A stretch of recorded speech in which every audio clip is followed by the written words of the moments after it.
Shalom, jemaat Tuhan. Saya percaya kita semua sedang bersuka cita pada hari ini, amin. Dan dimanapun kita berada, mari dengan sukacita kita menyambut undangan Tuhan untuk kita datang beribadah kepada Dia. Mazmur 100 ayat yang kedua dan yang ketiga berkata, beribadahlah kepada Tuhan dengan sukacita. Datanglah ke hadapannya dengan sorak-sorai. Ketahuilah bahwa Tuhanlah Allah. Dialah yang menjadikan kita dan punya Dialah kita, umatnya dan kawanan domba gembalaannya. Mari Bapak Ibu, kita ambil waktu teduh di hadapan Tuhan.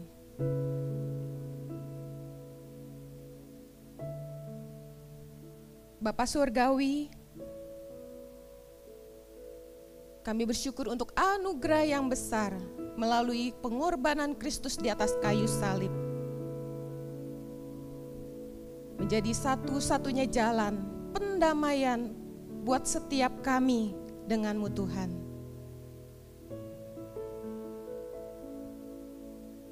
Biarlah hari ini Tuhan, kami boleh menghampiri tata kasih karunia-Mu yang kudus. Sehingga kami boleh menjadi anak-anak-Mu, umat kepunyaan-Mu Tuhan.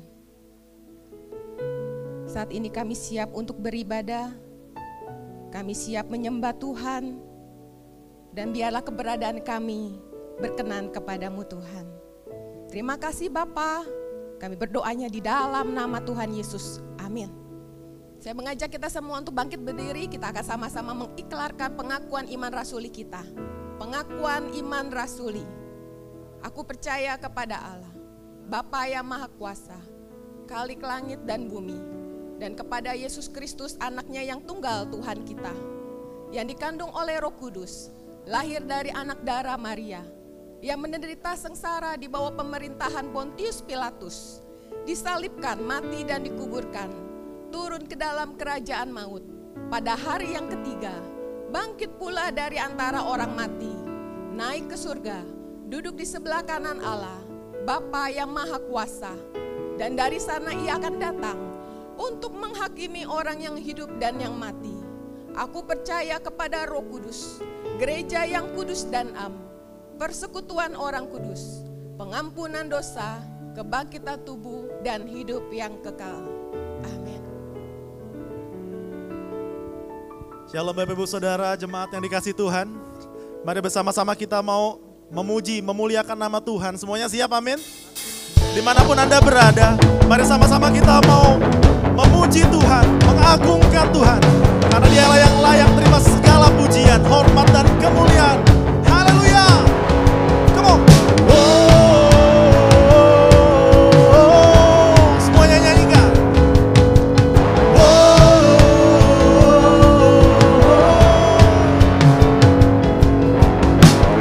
Selangkah demi selangkah ku maju tiada lelah, sekalipun ku berjalan dalam lembah kekelaman, ku tak takut, ku tak gentar, semua musuh gemetar. Katakan imanku, imanku tak perlu besar, cukup sebutir. Karena apa? Karena Dia yang bekerja, bukanlah kuat gagahku. Ku tak takut, ku tak gentar, semua musuh gemetar. Semua musuh gemetar. Mari semua katakan Yesus, Engkau yang selalu bekerja di dalam hidupku dan telah menjadi kuatku. Sekarang aku selalu kan meninggikanmu kesetiaan. Mari semuanya nyanyikan. Sing.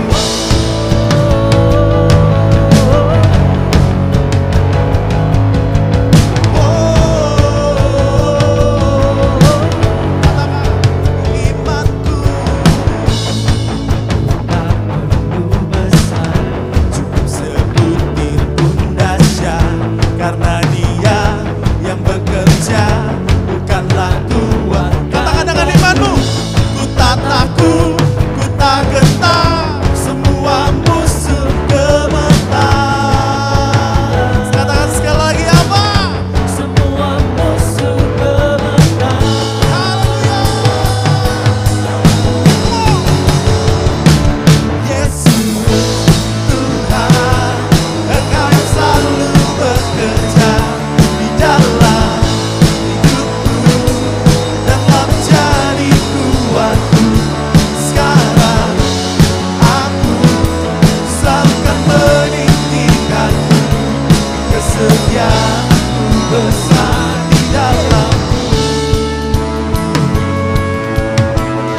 pada siapa ku takut, karena Kaulah perisai dan kuat. Katakan, bila Kau di sisiku Tuhan, bila Kau di sisiku, pada siapa ku takut, karena Kaulah perisai dan kuat. Bila Kau di sisi, siapa ku takut, karena Kaulah perisai dan kuat. Bila Kau Tuhan di sisi, pada siapa ku takut, karena Kaulah perisai dan kuat.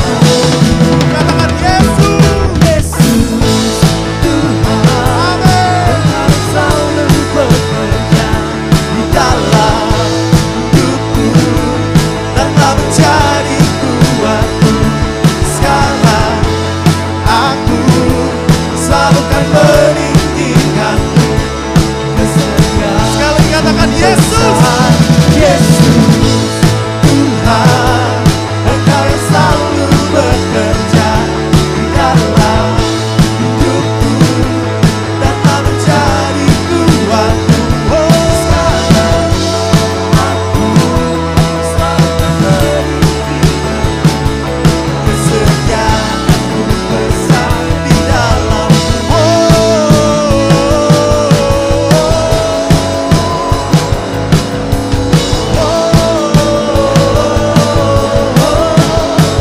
Besar di dalammu. Berikan kemuliaan yang paling meriah buat Tuhan kita. Katakan haleluya. Silakan duduk Bapak Ibu dikasih Tuhan.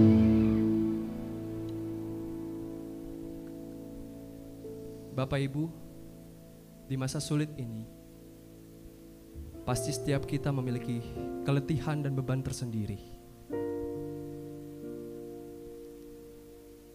Di dalam keletihan dan beban berat kita berharap untuk kita bisa lepas dari semua itu. Namun pertanyaannya, kemanakah kita menaruh harapan kita? Mungkin kita menaruh harapan kita kepada kekayaan kita, harta kita, uang atau tabungan kita, yang padahal kita memiliki sesuatu yang lebih besar, yang jauh lebih hebat dari semua itu. Karena ketidaksadaran itu juga, dosa kita menaruh harapan agar kita bisa lepas dari dosa, dari kekuatan kita sendiri. Mari saat ini Bapak Ibu, kita datang ke hadapan Tuhan. Karena Tuhanlah kita sendiri yang sanggup melepaskan kita dari beban berat itu dan dosa-dosa kita. Mari datang dan akui dosamu di hadapan Tuhan.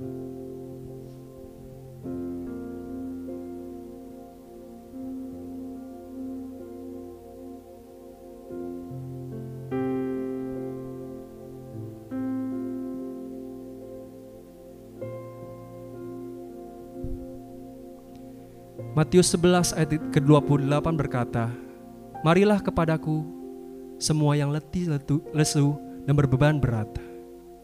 Aku akan memberikan kelegaan kepadamu."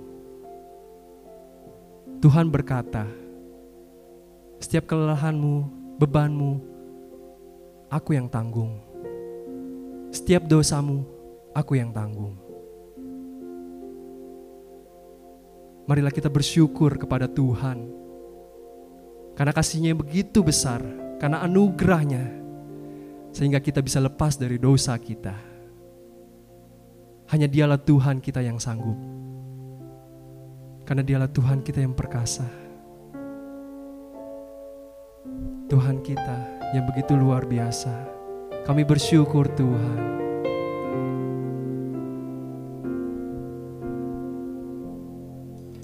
Selain Kau tiada yang lain,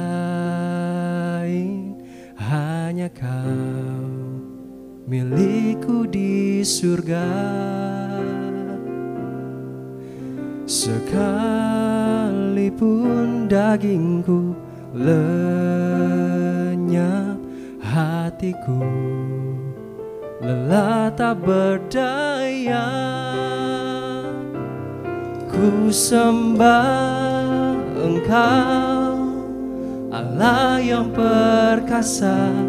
Ku sanjung tinggi namamu di hidupku Tuhan, tiada yang lain. Hanya Kau satu di hatiku.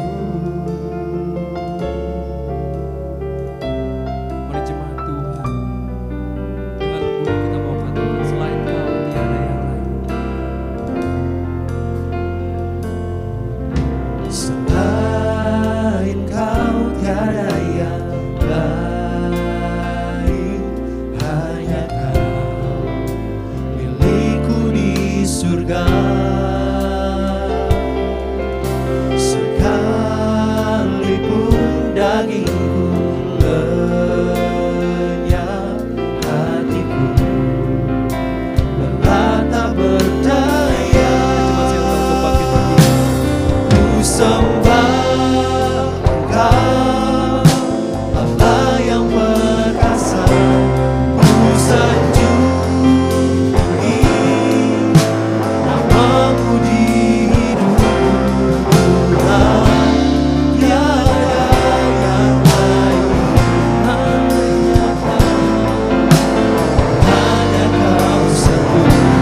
Ku sembah Engkau, Allah yang perkasa.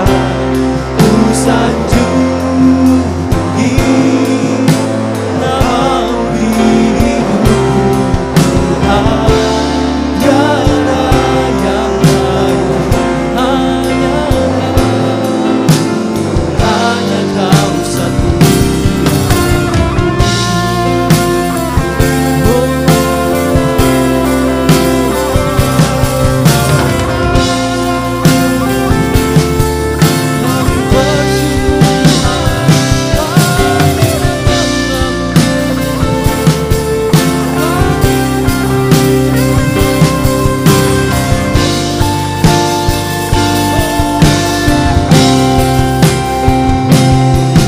Sembah Engkau, Allah yang perkasa.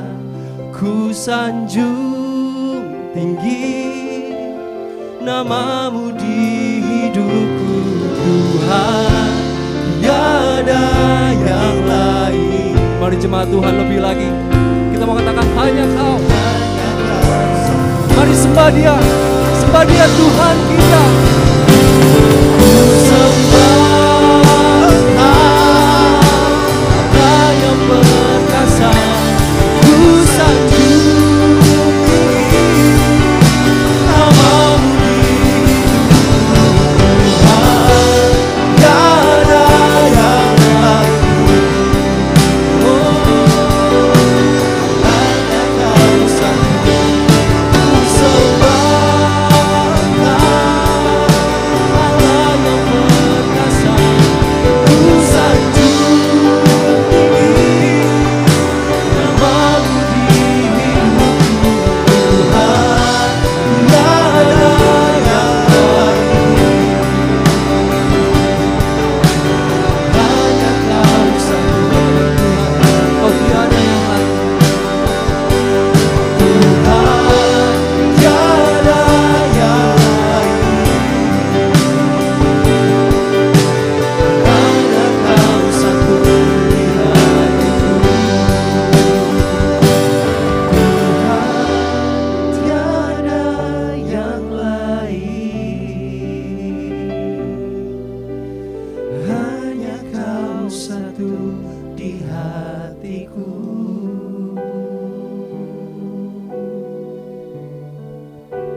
Shalom Bapak Ibu dalam Tuhan, selamat pagi. Kita bersyukur hari ini kita boleh bersama-sama beribadah kembali dan kita akan segera mendengarkan kebenaran firman Tuhan. Mari bersama-sama saya mau mengajak kita berdoa di hadapan Tuhan. Ya Tuhan, kami sungguh mengucap syukur dan kami sungguh berterima kasih. Kalau kami boleh ada sebagaimana kami ada saat ini, kami tahu Tuhan itu semua karena anugerah-Mu. Karena kasih-Mu yang tak berkesudahan bagi setiap kami. Di tengah-tengah masa yang tidak menentu ini, kami sungguh bersyukur ada firman-Mu yang akan menuntun kami, yang akan mengarahkan kami, yang akan memimpin hidup kami Tuhan.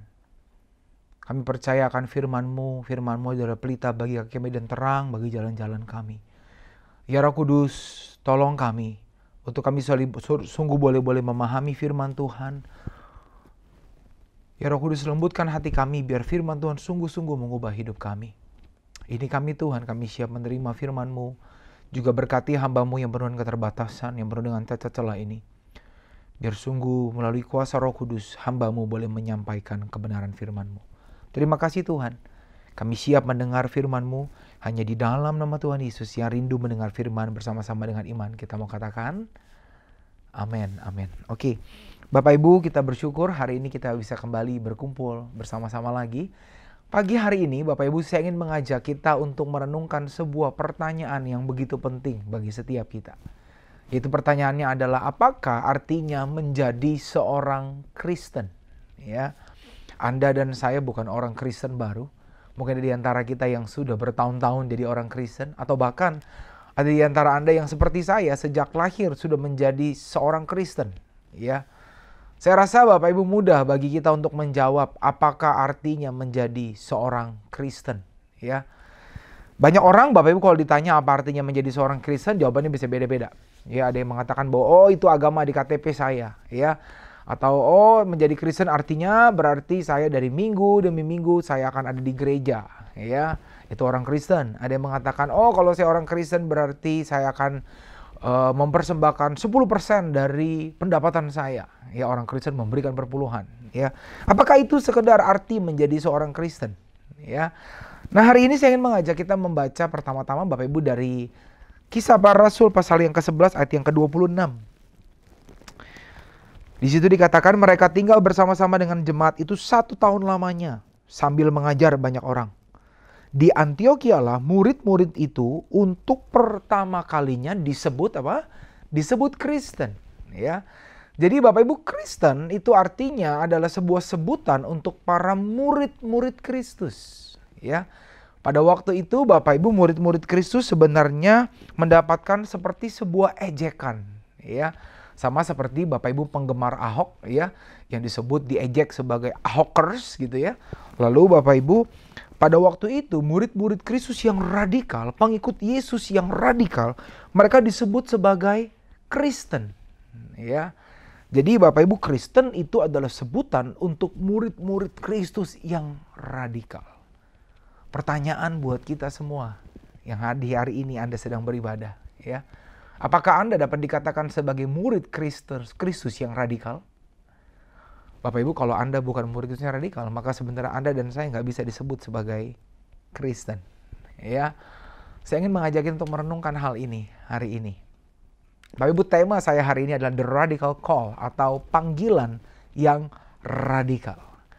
Bapak Ibu, kita harus mengingat bahwa Yesus memanggil kita secara radikal untuk mengikut Dia. Ya, Bapak Ibu, perintah-perintah Tuhan itu semuanya diberikan secara radikal. Ya, misalkan hukum yang terutama Bapak Ibu, dikatakan kasihilah Tuhan Allahmu dengan segenap hatimu, segenap jiwamu, segenap akal budimu, dengan segenap kekuatanmu. Artinya apa?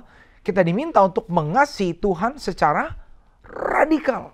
Ya, Tuhan nggak mau kita mengasihi Dia setengah-setengah. Tuhan ingin kita mengasihi Dia secara radikal. Radikal artinya total. Radikal artinya seluruhnya, secara militan. Ya, Tuhan itu ingin kita menjadi pengikut Dia seperti itu. Ya, maka dari itu tema hari ini adalah panggilan yang radikal. Ya, walaupun Bapak Ibu kata radikal sekarang ini punya konotasi yang negatif, ya, karena terjadinya radikalisme di mana-mana membuat kata radikal itu menjadi begitu menyeramkan, ya.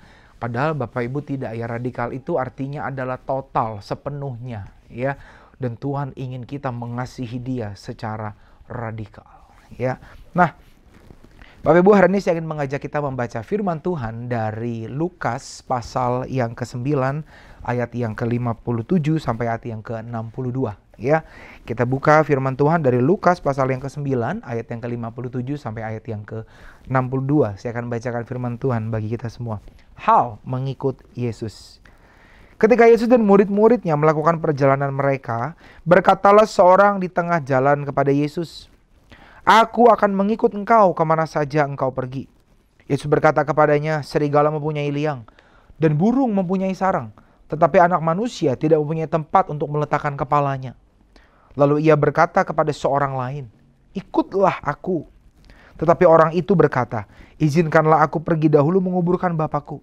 Tetapi Yesus berkata kepadanya, "Biarlah orang mati menguburkan orang mati, tetapi engkau pergilah dan beritakanlah kerajaan Allah di mana-mana." Dan seorang lain lagi berkata, "Aku akan mengikut engkau Tuhan, tetapi izinkan aku pamitan dahulu dengan keluargaku." Tetapi Yesus berkata, "Setiap orang yang siap untuk membajak, tetapi menoleh ke belakang, tidak layak untuk kerajaan Allah." Ya. Pada waktu itu ada begitu banyak orang yang ingin mengikut Yesus, ya. Bapak Ibu, sebenarnya mengikut Yesus itu sama dengan menjadi murid Kristus. Karena ketika Yesus memanggil murid-muridnya, dia berkata, "Mari ikutlah aku." Ya, seperti Bapak Ibu kepada Simon Petrus, Yesus berkata, "Mari ikutlah aku, maka kamu akan kujadikan penjala manusia." Ya, panggilan mengikut Yesus adalah sebuah panggilan untuk menjadi murid Kristus. Ya, mengikut Yesus sama dengan menjadi murid Kristus. Oh Bapak Ibu, pada waktu itu Yesus lagi terkenal-terkenalnya, Yesus lagi ngetop-ngetopnya pada waktu itu. Ya, bayangkan Bapak Ibu, di dalam pasal yang sama kita melihat ada kisah di mana Yesus memberi makan 5.000 orang. Ya, Yesus waktu itu melakukan mujizat yang begitu luar biasa. Dia menyampaikan pengajaran-pengajaran yang merevolusi pada zaman itu, sehingga tidak bingung kalau Yesus itu menjadi seseorang yang begitu populer pada waktu itu. Ya, Yesus lagi banyak orang yang mau ikut dia. Karena dipikirnya kalau ikut Yesus akan ikut tenar. Ya, kalau kita ikut-ikutan sama orang yang ngetop kan nanti kita jadi nebeng ngetop. Ya, jadi nggak aneh kalau banyak orang Bapak Ibu pada waktu itu mau ngikut Yesus. Sampai-sampai ada seseorang yang mengatakan, "Yesus, aku ingin mengikut engkau kemana saja engkau pergi." Ya, saya rasa mungkin di pikiran orang ini Bapak Ibu ikut Yesus enak banget. Ya, karena Yesus ngetop, karena banyak orang yang berbondong-bondong ngikutin dia. Ya, karena banyak orang yang mau terima Yesus di rumahnya, ajak makan. Ya, wah, mungkin orang ini berpikir, "Tuhan, aku siap ikut engkau kemana saja engkau pergi." Karena di bayangannya ikut Yesus itu enak. Tetapi Yesus malah menjawab, "Serigala mempunyai liang dan burung mempunyai sarang, tapi anak manusia tidak punya tempat untuk meletakkan kepalanya." Bapak Ibu, ngomong-ngomong, pada waktu itu Yesus sedang melakukan perjalanan menuju ke Yerusalem. Kalau Anda baca dalam Lukas pasal yang ke-9, maka sebenarnya Yesus saat itu sedang ada di dalam perjalanan menuju ke Yerusalem. Bapak Ibu, tahukah artinya Yesus sedang jalan menuju Yerusalem? Artinya Yesus akan segera menjalani jalan salib. Ya, kalau kemarin-kemarin mungkin orang-orang melihat Yesus yang begitu populer, tapi setelah ini orang-orang akan melihat Yesus mati mengenaskan di atas kayu salib. Sehingga mengikuti Yesus bukan lagi hal yang enak. Mengikuti Yesus bukan lagi hal yang nyaman. Kalau kita perhatikan, ada 3 orang ditulis di dalam perikop ini yang ingin mengikuti Yesus. Ya, 2 orang menawarkan diri, yang satu Yesus mengajak dia untuk mengikuti. Ya, tetapi kok kelihatannya Yesus seperti nggak mau ngajak orang-orang ini. Ya, ada yang mengatakan kok sepertinya Yesus menolak mereka, atau mungkin Yesus mempersulit. Seakan-akan kok ikut Yesus jadi dipersulit, jadi dipersusah. Ya, beda dengan kita Bapak Ibu ya, kalau orang mau ikut Yesus, wah kita pasti akan terima dengan sukacita, kita akan kawarin segala sesuatu yang menarik. Oh, kalau kamu ikut Yesus, nanti dia akan menyelesaikan masalah-masalahmu. Kalau kamu ingin ikut Yesus, yang sakit akan disembuhkan. Ya, oh tetapi kok Yesus nggak begitu? Kelihatannya Bapak Ibu Yesus menolak ya. Aku ingin mengikut engkau kemana saja engkau pergi, tapi Yesus bilang anak manusia tidak punya tempat untuk meletakkan kepalanya. Seperti kalau Anda ingin ikut saya, Bapak Ibu, Yas, ikut dong. Ya, lalu saya bilang gini, aduh, tapi saya nggak tahu lu nanti saya tidur di mana. Ya, wah, Bapak Ibu mungkin Bapak Ibu bisa menangkap kalau saya menjawab seperti itu berarti seakan-akan saya nggak gitu mau Anda ikut. Ya, mungkin Bapak Ibu kita bisa menangkap seperti itu. Yang satu, Yesus mengajak, ikutlah aku. Lalu dia bilang, izinkan aku nguburin Bapakku terlebih dahulu. Tapi Yesus bilang apa? Biarkan orang mati mengubur orang mati. Kok seakan-akan Yesus mempersulit seseorang yang ingin ngikut dia. Ya, apakah Yesus tidak mau orang-orang mengikut dia? Saya rasa bukan begitu. Ya, David Platt, Bapak Ibu seorang penulis tentang pemuridan, Bapak Ibu dia mengatakan bahwa Yesus tidak sedang menolak orang yang mau mengikut dia dalam Lukas pasal 9 ini. Tetapi Yesus sedang membuat semuanya jelas dari awal. Ya, kalau kamu ingin jadi murid Yesus, kamu harus jelas. Yesus, Bapak Ibu, bukan seperti seorang marketing yang melebih-lebihkan produknya. Ya, nggak baik dibilang baik. Ya, bukan seperti itu. Ya, tetapi Bapak Ibu, Yesus itu secara jujur ngomong, kalau kamu ingin ikut aku, kan kalau mujizat udah dilihat tadi. Ya, orang-orang sudah lihat Yesus begitu populer, dia melakukan mujizat, dia melakukan banyak hal yang luar biasa. Tapi Yesus harus jelas ngomong bahwa kalau kamu ikut aku, kamu harus siap untuk menderita. Karena Yesus sadar bahwa dia datang ke dunia ini bukan untuk nyaman. Dia datang ke dunia ini bukan untuk nikmat. Tapi dia datang ke dunia ini untuk mengalami penderitaan. Ikut Yesus harus siap untuk menderita.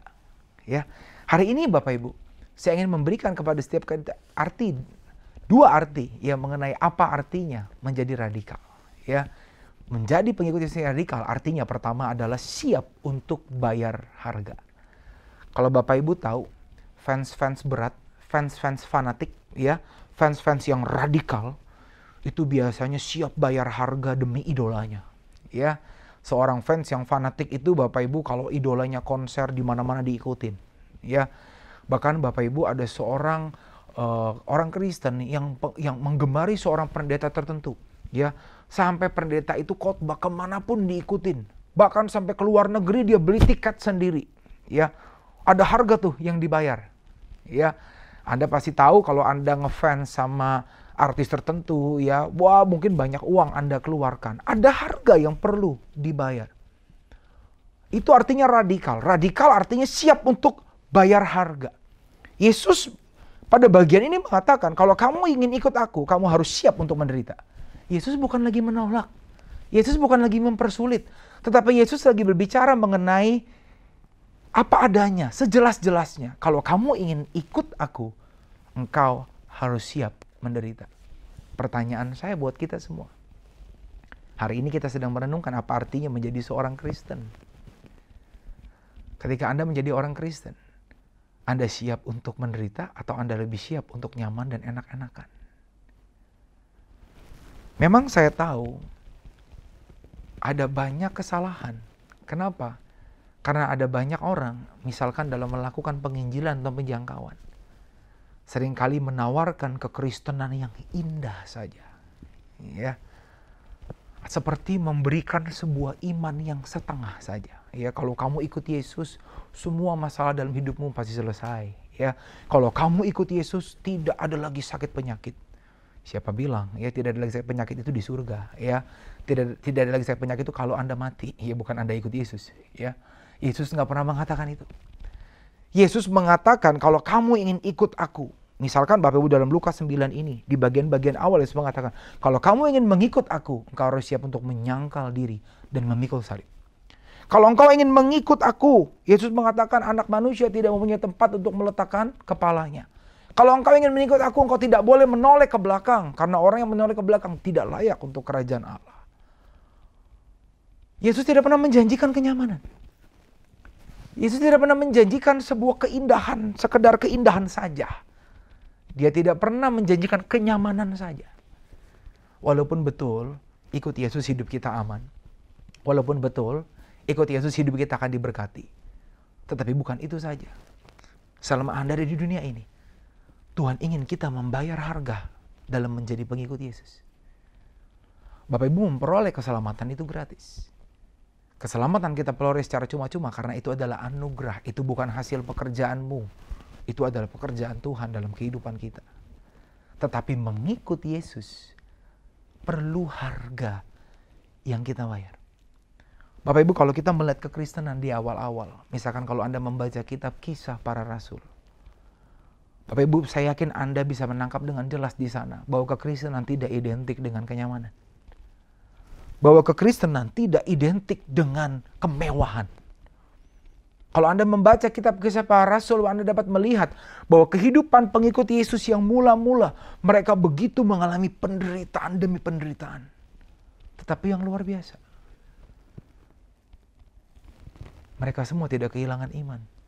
Tetapi yang luar biasa, walaupun penderitaan begitu besar mereka hadapi, mereka tetap memberitakan Injil. Sungguh ini harusnya menguatkan kita.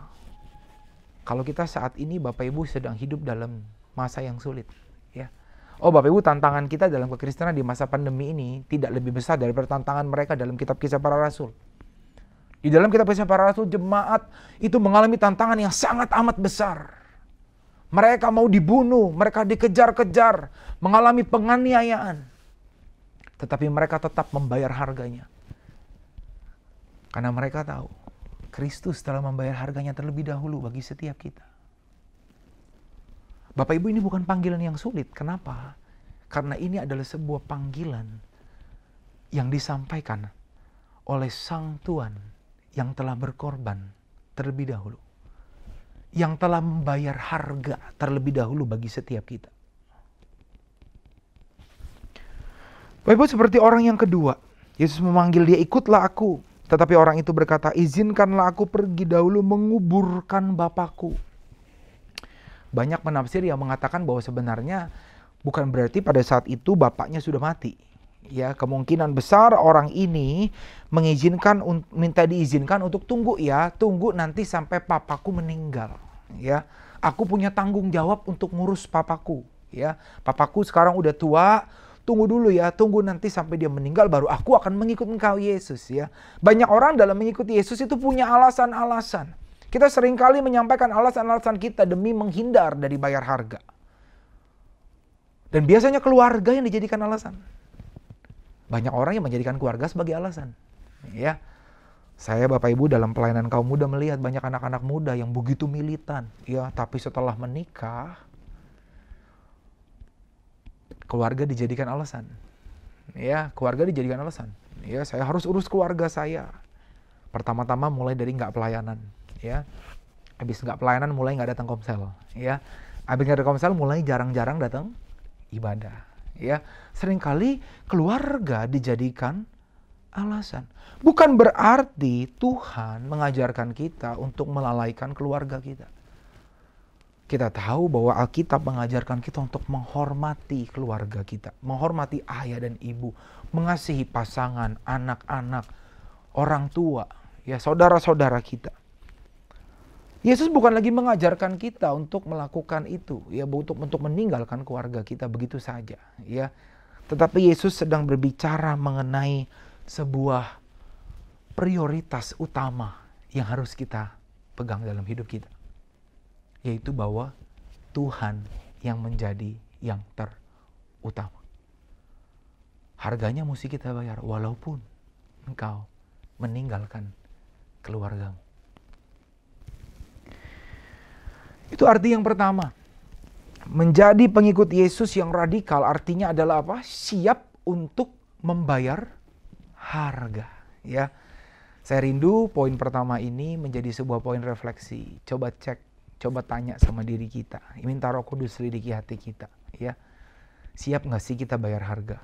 Ya, seberapa mahal harga yang siap kita bayar? Ya. Yang kedua, apa artinya menjadi pengikut Yesus yang radikal? Ya, menjadi radikal artinya adalah siap untuk mengeksklusifkan Kristus. Bapak Ibu tahu pengikut yang radikal, dia akan mengeksklusifkan idolanya. Ya, kalau fans fanatik itu, wah dia akan benar-benar fanatik. Nggak boleh ada yang lain ya, nggak boleh ada yang ngomong buruk tentang idolanya, dia akan marah ya. Kenapa? Karena dia Mengeksklusifkan. Bukan berarti Bapak Ibu saya mengatakan kalau ada orang yang menjajahkan kekristenan, kita marah, kita ngamuk ya. Itu radikalisme yang salah, bukan seperti itu ya. Karena kebenaran tidak perlu kita bela, kebenaran akan membela dirinya sendiri ya. Kalau Bapak Ibu, kalau Tuhan kita dihina orang, Bapak Ibu, ya biarkan saja ya. Kita perlu Bapak Ibu memberikan klarifikasi secara baik-baik ya, tidak perlu marah-marah ya. Bukan berarti seperti itu. Mengeksklusifkan artinya adalah menomorsatukan, bahwa Tuhan itu satu-satunya. Ya, bahwa Tuhan itu adalah satu-satunya, bahwa Yesus itu adalah satu-satunya yang utama dalam kehidupan kita. Bapak Ibu, panggilan untuk mengikuti Yesus adalah panggilan untuk menjadikan Yesus sebagai satu-satunya yang kita ikuti. Lawannya adalah apa? Lawannya adalah diri kita sendiri. Makanya Yesus bilang, kalau kamu ingin mengikut aku, engkau harus memikul salib dan menyangkal diri. Bapak Ibu, apa artinya menyangkal diri? Menyangkal diri artinya adalah kita melepaskan ego kita. Tidak lagi mengutamakan keinginan kita, kehendak kita. Kalau engkau mengatakan, saya ingin mengikuti Yesus, maka saya akan mengikut apapun yang Yesus mau buat saya. Bapak Ibu, mengikut itu artinya adalah, mengikuti Yesus artinya berarti adalah Yesus di depan kita. Ya, kalau Bapak Ibu ikutin saya, berarti saya di depan, Anda di belakang. Ya, begitu pula ketika kita mengatakan saya mengikuti Yesus. Ya, berarti Yesus di depan, saya yang di belakang. Saya mengikut apapun yang Yesus mau. Bapak Ibu, bukan berarti setelah khotbah ini selesai, Anda harus menjual harta Anda harus meninggalkan keluarga Anda dan pergi mengikuti Yesus. Bukan seperti itu. Tetapi jadikanlah Yesus yang paling utama di keluarga. Jadikanlah Yesus yang paling utama di dalam pekerjaanmu. Jadikanlah Yesus yang paling utama di dalam usaha dagangmu. Di dalam kau menentukan masa depanmu. Tanya kepada Tuhan. Ya, orang yang ketiga dikatakan dia mengatakan aku ingin mengikut Engkau Tuhan, tetapi izinkan aku pamitan dahulu dengan keluargaku. Tetapi Yesus menjawab apa? Setiap orang yang siap untuk membajak tetapi menoleh ke belakang, berarti apa? Orang ini tuh hatinya terbelah dua. Antara mau ngikut Yesus dengan apa? Mau pamitan sama keluarganya, hatinya terbelah dua. Tuhan gak ingin hati kita terbelah dua. Bahkan Tuhan tidak ingin kita sekedar memprioritaskan dia, tapi Tuhan ingin kita mengeksklusifkan dia. Berarti apa? Yesus satu-satunya. Banyak di antara kita mengikuti Yesus, tapi hati kita bercabang. Kita masih memikirkan yang lain. Kita masih memikirkan diri kita, kenyamanan diri kita, nama baik kita.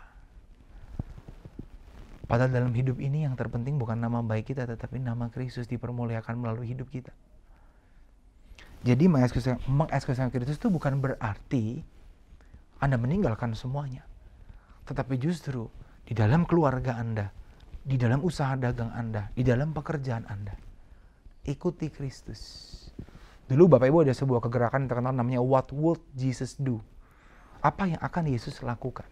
Ya, dalam setiap pergumulan yang kita hadapi, Bapak Ibu, jangan ambil keputusan sendiri, tapi tanyakan, kalau Kristus ada di posisi saya, kira-kira apa yang akan Kristus lakukan?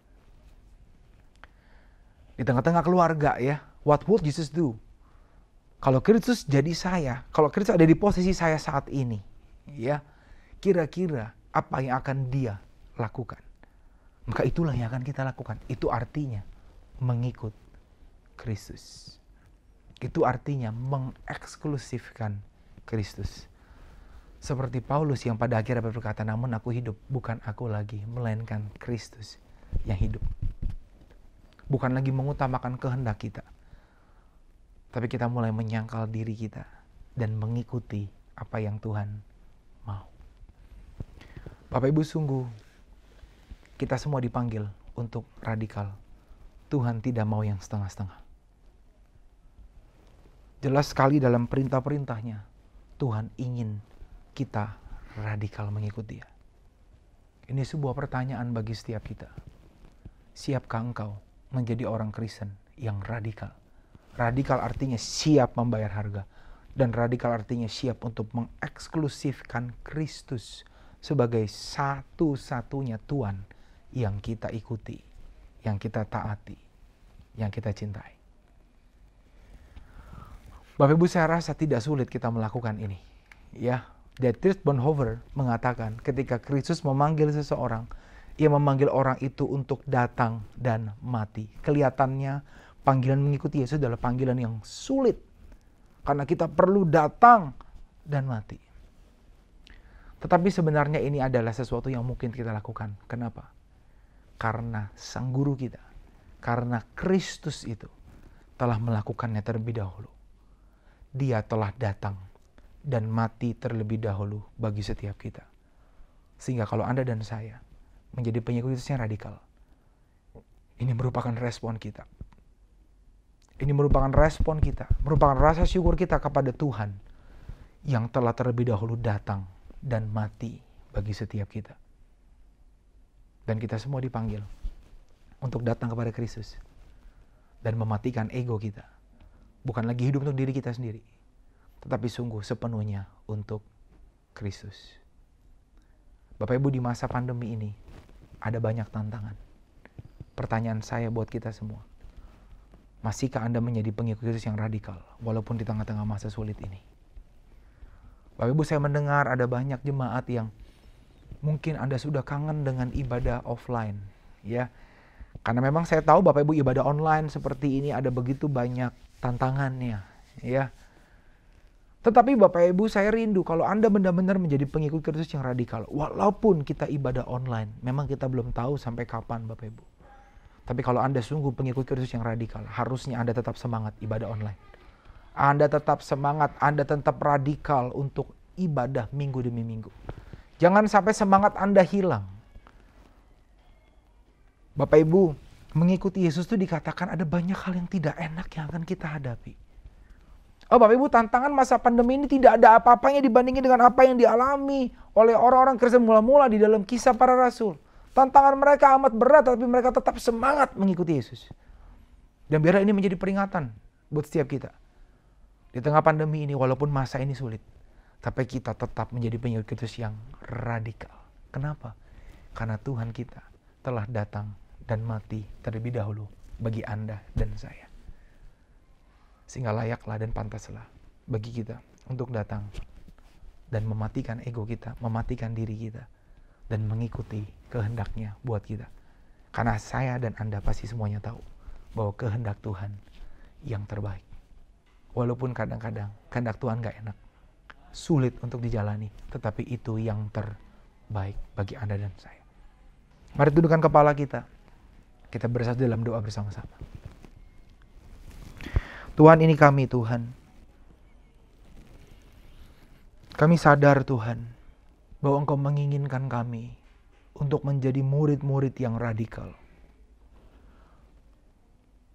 Engkau selalu jelas Tuhan. Engkau secara tegas berkata kepada kami melalui firman-Mu bahwa Engkau ingin kami mengikut Engkau secara radikal. Ampuni kami Tuhan yang sering kali mengikut Engkau setengah-setengah. Ampuni kami yang sering kali hati kami bercabang Tuhan. Tetapi hari ini firman-Mu mengingatkan kami bahwa Engkau menginginkan seluruhnya dari hidup kami. Dan hari ini Tuhan, kami mempersembahkan seluruh hidup kami di mezbah-Mu. Kami ingin menjadi pengikut Engkau yang sejati. Tuhan tolong kami, Roh Kudus tolong kami, Roh Kudus mampukan kami. Kami serahkan seluruh hidup kami sepenuhnya ke dalam tangan-Mu Tuhan. Hamba-Mu sudah berhenti berbicara, tapi biarlah firman disampaikan hari ini boleh berakar dengan dalam, bertumbuh dan berbuah dalam hidup kami. Sehingga sungguh-sungguh hidup kami menjadi hidup yang memuliakan Tuhan. Kami siap untuk mengikuti Yesus. Kami siap menjadi prajurit-prajurit Kristus yang siap untuk berperang kapanpun Engkau mau Tuhan. Yang siap untuk mengikuti kehendak-Mu kapanpun Engkau mau. Kami serahkan hidup kami ke dalam tangan-Mu Tuhan. Hanya di dalam nama Tuhan Yesus yang percaya bersama-sama kita mau katakan dengan iman. Amin. Tuhan Yesus memberkati. Bapak Ibu, sebentar kita akan memberikan persembahan. Persembahan dapat dilakukan melalui QR Code yang ada di layar atau dapat diberikan melalui nomor rekening di gereja. Mari sebelumnya sama-sama kita berdoa. Terima kasih Tuhan untuk kebaikan kasih setiamu Tuhan di dalam kehidupan kami yang tak pernah habis-habisnya Tuhan. Dan hari ini Tuhan, sebagai komitmen kami, sebagai dedikasi kami Tuhan, kami ingin memberikan yang terbaik untuk-Mu Tuhan. Kiranya Kau yang pakai persembahan kami agar dapat memperbesar kerajaan-Mu di tempat ini Tuhan. Terima kasih Bapa. Di dalam nama Tuhan Yesus kami sudah berdoa dan mengucap syukur. Amin. Kita mau kembalikan segala kemuliaan bagi Tuhan kita.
Jemaat yang dikasihi Tuhan, arahkan hati kita kepada Allah sumber segala berkat dan terimalah berkat Tuhan.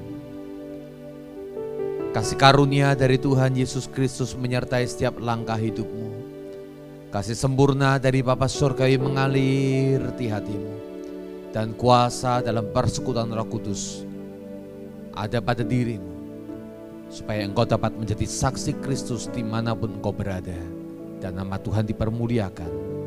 Amin. Kabar gembira bagi kita semua, khusus untuk jemaat GKBJ Taman Kencana, mulai sekarang Anda dapat melakukan persembahan dengan cara yang lebih mudah. Anda cukup men-scan QR Code pada aplikasi pembayaran yang Anda miliki. Anda dapat melakukan pembayaran melalui OVO, GoPay, Dana, dan Link Aja. Terima kasih.